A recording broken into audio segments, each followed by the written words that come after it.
Good day, everyone. Welcome back to another video on the basics of accounting. I know these can be a little dry, it is accounting, but in the real world accounting is quite interesting and fun, but we got to get through the basics so that we understand the language of business. If you are not part of my class, you may not have a copy of this handout. If you're not a student of mine and you would like a copy, just go right down to the description in this video and you will see a link to either a Word document or a PDF, whichever works for you. And you can work the handout as we go through this video. I just wanted to make you aware of that. Before you watch this video also, it is beneficial if you have some understanding of the rules and debits and credits. So go back in this playlist for the intro to financial accounting and watch that rules of debits and credits if you have not already done so. Also make sure you've watched or understand the accounting equation. It is important.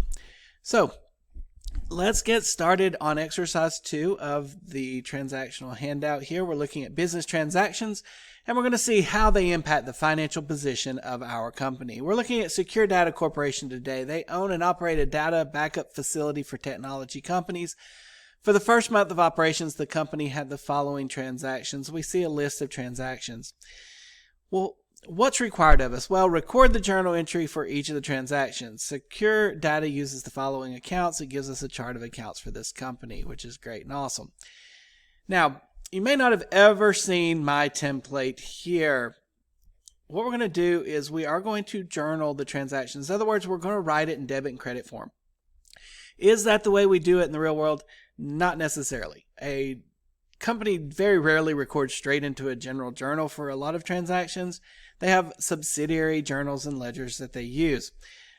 However, to understand the basics of accounting and your general business management and stuff of that nature, you don't need to know the full ins and outs of an accounting system. So we're going to record everything in the general journal just to make it easier, just so you can sort of understand the concepts in accounting, the debits, the credits, and the way that those impact the financial position. Really, as a business major, you do need to understand when we make these types of decisions, how does it impact the financial position? And again, we're going to look at very basic transactions because this is just introduction to. But as you start to grow and understand, wait, if I do this, this is how it impacts my bottom line. I think it's very important for students to understand. So that's why we're going to do this. Now, again, you do need to be somewhat knowledgeable of the rules of debits and credits. We'll go over each of these transactions and talk about what we're doing, debit or credit each of our accounts. Then we'll talk about the financial statement impact.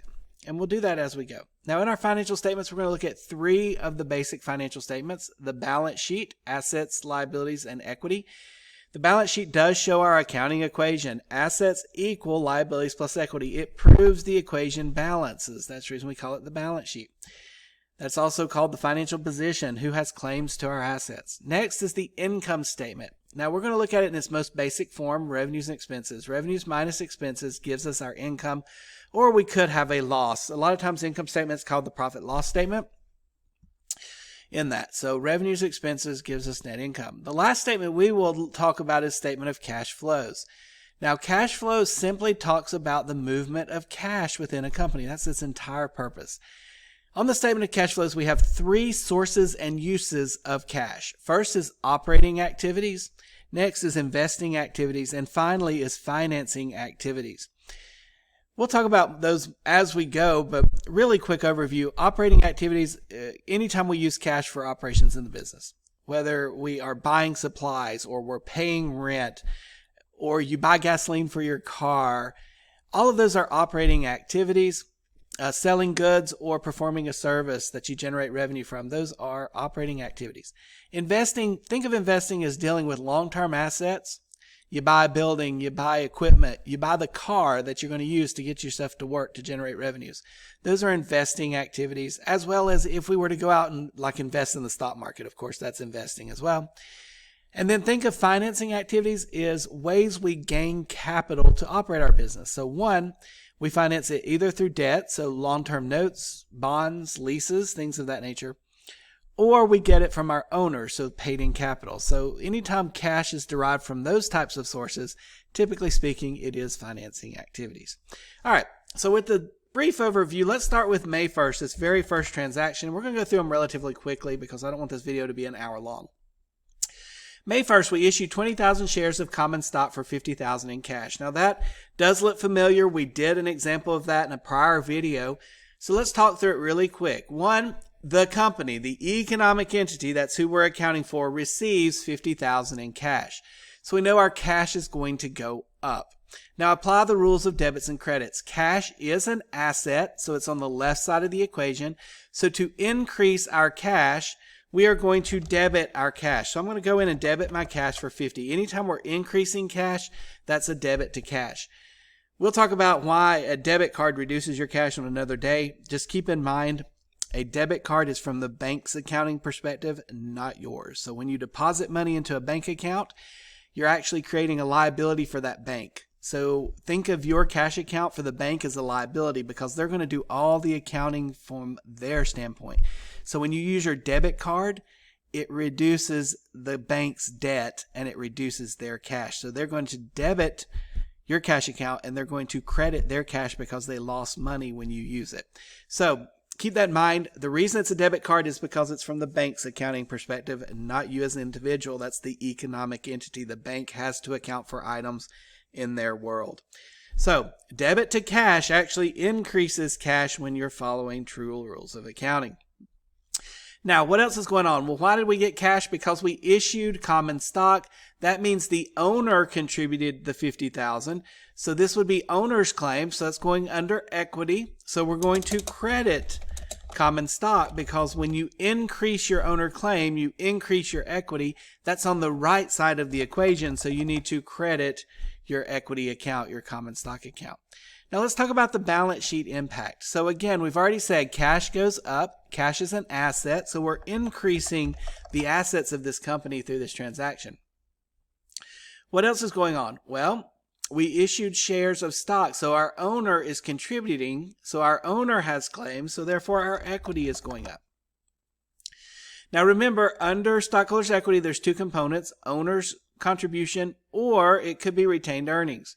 If it's retained earnings, we need to look at the income statement. Now, in this case, we're talking about owner's contribution, so neither revenue nor expenses are being impacted. So this transaction will not impact the company's income statement or the profit loss statement. Now, will it impact cash flow? Absolutely. Why? Well, cash is being received. So our cash is going up, so this is going to be an inflow from cash, so a cash inflow. Is it operating, investing, or financing? Well, remember a moment ago, this is a source of capital, which is under our equity. Typically, when the owner pays in, that is a financing activity. So we're going to abbreviate that FA just for space. If you want to write it out, financing, that's fine. But in this grid, it'll mess me up if I try and type all that out. So it's an increase or an inflow of cash from financing activities. Anytime your owner contributes money, that is a financing activity for the company. Now I like to skip a line, so I'm going to go in here and I'm going to skip this line. We're going to shade that in just so we know we don't need it. And then I'm going to go to May 2nd, look at the next transaction.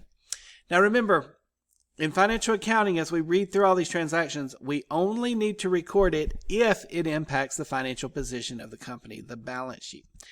All right, we hired 2 employees with each earning $1,500 per month. Does that impact our equation? A lot of students say yes immediately because we hired 2 employees. But remember, the act of hiring them does not mean they get paid. An employee actually has to work for us before we get any cash outflow. So from that standpoint, this is actually a no entry event. It's there. You're like, why are you doing this to me? It's to make you understand there's a lot of important business decisions that are made that at the initial decision does not impact the financial position. Okay. Hiring employees. Is it very important that a company hires employees? Absolutely. It increases the ability to generate revenues. It lightens the workload. All of that is true, but it does not impact the financial position. By hiring them, we cannot put it into monetary units until they actually earn the money. Then once they work for us and we pay them, then it begins to impact our financial position. So keep that in mind. Hiring them doesn't impact it. If we were to pay them, now that does impact. So let's skip that line again and let's go on to the next one. May 10th, we purchased equipment for $15,000 cash. Again, a lot of these are repeat. We're just wanting to get them into debit and credit form as we work through. So we will repeat a lot of transactions just to get y'all used to how all of this works. There's power in repetition. All right, so what's going on here? Well, one, when you purchase, there's one of two ways. You either pay cash or you put it on account. You borrow money for it. Here, we're actually paying cash. So our cash is going to go down. The only way when you purchase, cash has to go down. If you figured out a way to make your cash go up when you buy stuff, please let me know and come and see me. We'll work it out. But anyway, purchase equipment here, when you've bought equipment, your cash has to go down. So it's a negative to your cash. Was that a debit or credit? Well, cash again is an asset. It's on the left side. So to reduce an asset, you're going to credit it. So I'm going to go down here and put my credit to my cash because I'm reducing my cash. Notice here I increased it with a debit. Now we're decreasing it with a credit. And what did we buy? Well, we bought equipment. So let's look here. One of the accounts is equipment. So we're going to go in. Equipment is an asset. And when you purchase equipment, your assets are going up. So you're going to debit your equipment account. Now what's going on here? Well, this one's tricky because it's an asset exchange. So we're going to say, hey, we're both increasing and decreasing our assets because this is an asset exchange. We're simply exchanging one asset for another. The bottom line impact in total assets is 0. But we do need to show that we've moved assets between categories. So that way when we report our balance sheet, we properly report cash and equipment as separate items. What about our income statement? Well, absolutely not. Stockholders' equity is not impacted, so we know the income statement's not impacted. Let's talk about cash flow. Is cash involved? The answer is yes. Cash is going down, so therefore this is an outflow of cash, a negative cash flow. Is it operating, investing, or financing? Well, what are we using the cash for? Well, we're buying equipment. Equipment is a long-term asset. Therefore, this would be an investing activity, or IA, investing activity. All right, very good. Now, between transactions, you're welcome to pause the video and work it yourself and try it and then come back and finish the video, or you can just work along with me either way. May 15th, we purchased land. All right, there's that keyword, purchase land. So that means our land account must be going up because we bought land, and that is one of our accounts right there. So we're good. So let's just start there. Land is increasing. What type of account is a land account? Is it asset, liability, or equity? Well, if you answered asset, you would be correct. So since we're acquiring an asset, our assets are going to go up. We need to debit our land account to show, hey, now we own some land for this company. Now, when we purchase, there's a couple ways we can do it. Either we borrow the money or we pay cash. So let's see what we did here. It says a down payment of $3,000 is required. So therefore, we make a payment of $3,000. So that means you must have paid cash. So our cash is going to go down. So we're going to credit that cash account. So we're going to go in, cash decreases. Cash is an asset. So to decrease our cash account, we're going to credit for 3. Then a note payable is signed for the remaining balance. So again, we didn't pay fully for all of it. We paid for a portion of it. The rest we borrowed funds for. So notes payable, that's a liability account. We're increasing the amount we owe. So notice we bought 25, we paid 3. So we're increasing our debt, our liabilities by $22,000. That is on the right side. So to increase liabilities, we would go in and credit the account. And that's going to be for $22,000. Now, a couple of things to note. When there are 2 accounts involved, one debit, one credit, that's called a simple entry. When there are more than 2, like this one, that's called a compound entry. So keep that in mind, just some terminology there to think about. Also, debits must always equal credits because the equation must balance.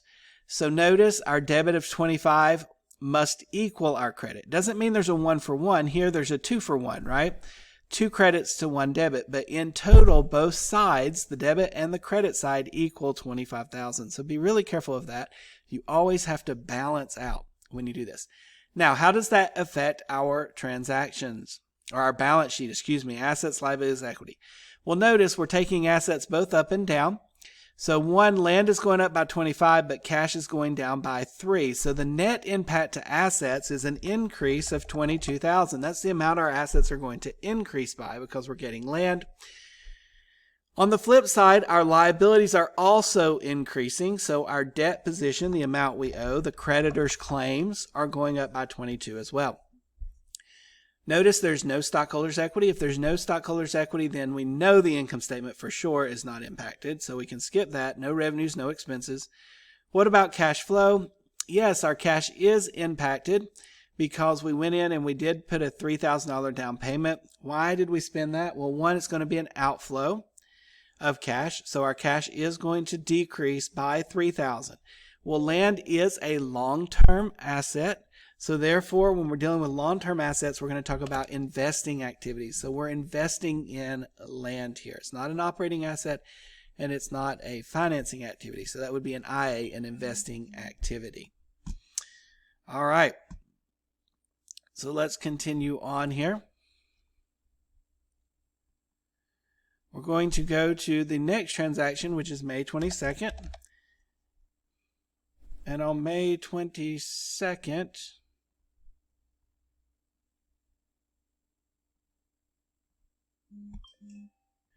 all right, so on May 22nd, we purchased office supplies for $1,500 on account. All right, again, there's that pesky word purchase. So purchasing our supplies here. Let's go to our list. Yes, supplies is an account. So we're purchasing supplies. So would your supplies increase or decrease? Well, increase. We have more supplies now than we had the day before.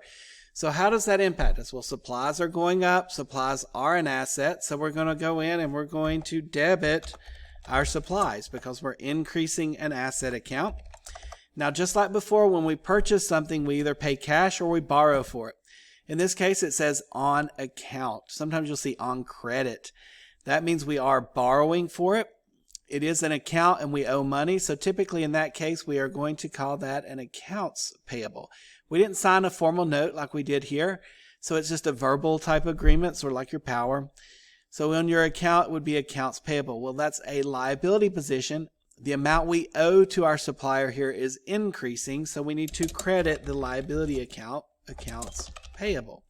So we're going to credit that for $1,500. So go in here and hit that $1,500. Now, how does that impact the financial position of the company? Well, supplies are assets. Assets are debited, so assets are going up. So our assets for our company are increasing. Accounts payable is a liability. That's being credited, so it is also increasing. So we're going to go in and hit our accounts payable for $1,500 as an increase too. Now again, stockholders' equity isn't impacted, so therefore revenues or expenses can't be. Neither of those counts are revenues or expenses, so we're good. What about our statement of cash flow? Well, in this case, it is neither an inflow nor an outflow. Why is that? No cash is being used, so therefore it's not impacting the statement of cash flow. So you can leave it blank, or if you just prefer, put no effect if you like in there, you're more than welcome to. All right, so again, I'm going to skip a line here. Now, depending on who your professor is, they may prefer debits first, credits second. That's the way I always teach a class. So I do prefer you put your debits first, followed by your credits. One, it helps you find breaks later, and it just makes it easier to go back and look at if you are trying to find an issue or, grade a paper, any of those. And typically on a journal, if your class does just teach journals and doesn't do the full analysis like I do, you would have a blank line with a description between your journals. So I'm just leaving a blank line there. So that's the reason we have those. It sort of separates them out. All right, May 25th, received cash of $10,000 in service fees earned during the month. So again, receive cash. So that tells you your cash is going up. So are you going to debit or credit that? Well, you're going to debit it. To increase our cash, we're going to debit cash. And in this case, it is for $10,000. So our cash is going up $10,000. Why are we getting cash? Well, it says here we apparently performed services because these are for service fees we've earned. So we've performed services for our clients. Anytime we perform or provide and we meet the obligation to our client, we get to recognize revenue.